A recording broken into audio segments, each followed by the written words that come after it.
How did William Faulkner deal with failure? And today we are going to hear Faulkner speak at length on how to deal with the rocky road of pursuing a career as an author. And my name is Ian, and here on Right Conscious, we cover everything related to William Faulkner. If you look at the playlist down below, you will find videos on Faulkner's life, his books, and his writing philosophy, and that playlist grows every single week. But enough for me. Let us now hear from Faulkner. All of us fail to match our dream of perfection. So I rate us on the basis of our splendid failure to do the impossible. In my opinion, if I could write all my work again, I'm convinced that I would do it better, which is the healthiest condition for an artist. That's why he keeps on working, trying again. He believes each time that this is the time he will do it, bring it off. Of course he won't, which is why this condition is healthy. Once he did it, once he matched the work to the image, the dream, nothing would remain but to cut his throat, jump off the other side of that pinnacle of perfection into suicide. I'm a failed poet. Maybe every novelist wants to write poetry first, finds he can't, and then tries the short story, which is the most demanding form after poetry. And failing at that, only then does he take up novel writing. And so I love what Faulkner is saying here, because most writers suffer from perfectionism. And obviously, if you were going to be writing a 100,000 word novel, which means that you are going to hand a piece of literature to someone and say, please spend 5+ hours reading this, there should be some perfectionism involved. There should be a ton of logic and meaning embedded within there. But when I hear Faulkner talk right here, it feels so playful. Do you guys hear that? He is living out the idea of play that all the optimization bros like Andrew Huberman and everyone else say, you got to play, man. Make it playful. Which if you have to make it playful, then it's not playful. But this contrasts our gifted child society or our tortured poet society, not to quote Taylor Swift. And there's a great book out there by one of Freud's proteges, Alice Miller, called The Drama of the Gifted Child. And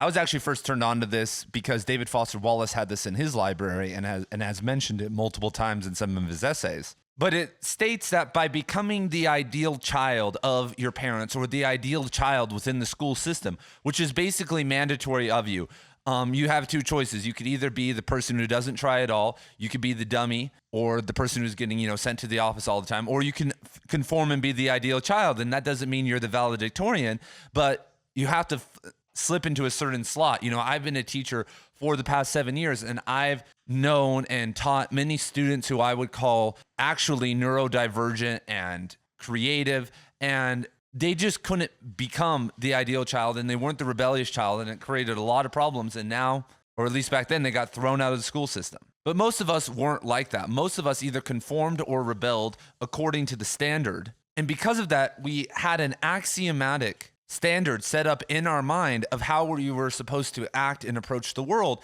and how we were supposed to approach academic or artistic things, because writing, art, these types of things are actually taught in public school. And my parents did really get me into reading and show me books, but they didn't get me into writing. Public school and stuff is what turned me on to all of that. But when you look at adolescence, your childhood, public education in general, all it is just building bricks in the wall like Pink Floyd. It's just adding all this trauma that you have to later undo. And what happens to a lot of writers is that, first of all, they fear failure because they are attached to this idea of perfection. They don't realize that a lot of the books behind me right now had an editor that got paid over $10,000 to fix and spent 5 months doing so. They don't realize the person who wrote that had already written for 30 years and was immensely talented. They don't realize that they were primed by the cover and by other people saying how good it was to think it's better than it actually is. And so with all of that, it's very easy to fall into perfectionism, especially because most writers are very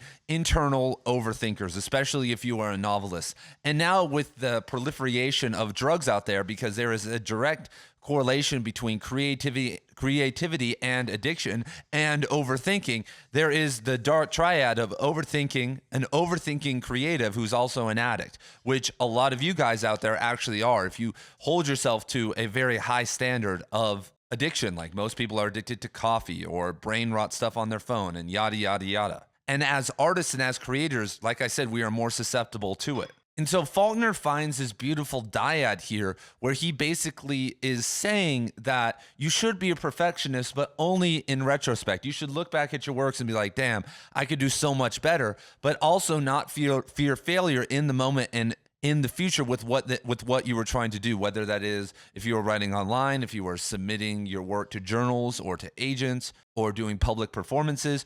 You shouldn't have this anxiety. And this is why I like Faulkner at some level, is that he wrote somewhat fast. So some of his novels, like As I Lay Dying and other novels, he finished like that. You know, he is the contrarian, to a lot of people behind me who spent years revising and thousands of hours. And I think trying again and putting your work out there is one of the main strengths of being a writer in 2024. And over in my free writing school, that's what we do. We do a daily poetry challenge, a weekly essay or short story challenge. And the point of all that is to fail, is to put yourself out there, to release work to the world that maybe isn't perfect and kind of overcome perfectionism.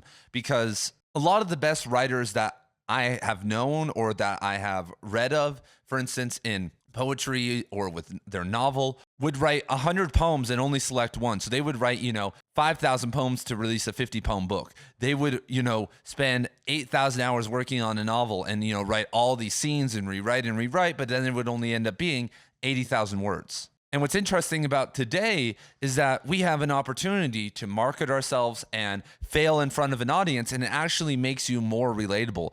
People think that if you were going to release something online, it has to be perfect. But if you were releasing something free online, then the standard is actually much lower. When you look at websites like Royal Road and all the random anime and fan fiction stuff out there, you guys could write better than that like this. And those people have an audience online that necessarily aren't complaining. And so even in a more literary world, you have the freedom basically now to do whatever you want. And if you get people interested in you, they will read all of your work. And I know this because on Substack right now, I am subscribed to certain fiction authors. And sometimes when I finish their newest thing, I go back into their back catalog. And some of them, I've read terrible stories, but I want to read their terrible stories because I understand it's like understanding the whole picture of them. And so maybe one day when I talk to them or I meet them, I can understand them basically completely. And we have this need as human beings who want to figure out other people to watch or read all of their stuff. Like there are people who have watched all my videos on this channel,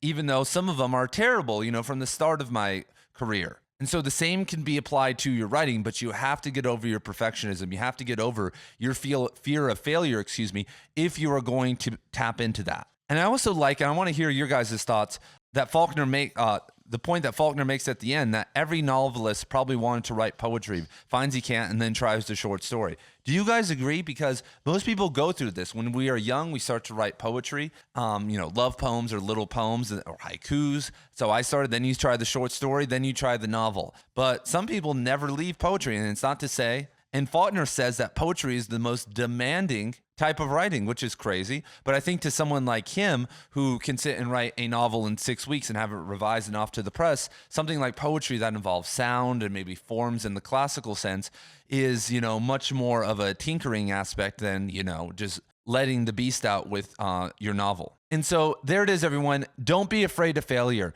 Don't fall into perfectionism. Look back into your childhood and see how you were programmed to be an ideal child and how you're still living that out today in the present. We are here for the literary renaissance every single day. I will be here live on the channel speaking to you guys, and I will see you tomorrow in the next video.